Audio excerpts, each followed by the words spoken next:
Stuttering is when my words get stuck, like I just did. Stuttering is not something that you can help.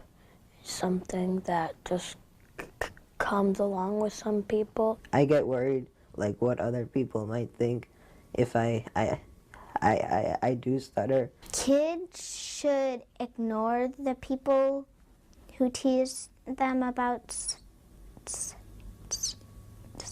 stuttering because it's not their fault. I worry about it when, like, I'm on S words, and they always get me stuck on stuff, on word with an S. You don't have to be my friend, but is it too much to ask? Don't laugh at me, don't call me names, don't get your pleasure from my pain. In God's eyes, we're all the same. Someday we'll all have perfect wings. Don't laugh at me.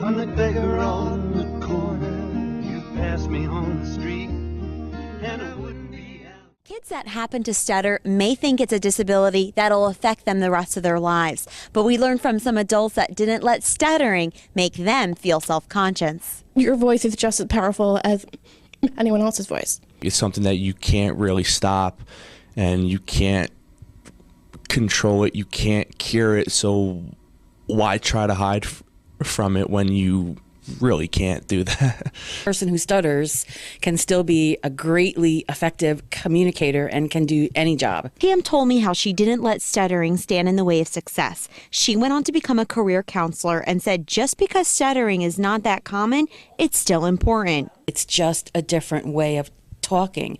But if we don't talk about it, people don't know that. And parents need to understand there's nothing wrong with stuttering. It's okay. The fact that I stutter just means that it takes me longer to say things. Lisa of Outspoken Media is an avid writer, blogger, and social networker. She doesn't let the internet hide what she has to say in person, though. In fact, she wants parents to know one thing: don't interrupt. It tells these kids that, like, they can't talk, or that they shouldn't talk, or that they need someone else to help them. Number one, it enables the child, and the child gets used to somebody else doing all the talking for them. And number two, you might not know exactly what your child was going to say. Stuttering is not just the mechanics of what comes out of our mouth. It's also all that other emotional stuff: fear and shame and guilt and embarrassment. It's horrifying walking over to somebody and not being sure if your first name's going to come out or not. Alex refuses to let it bother him. He's too busy getting his master's to be a speech language pathologist. While he shared with me he may not always say something the way he wanted to, saying it is more important.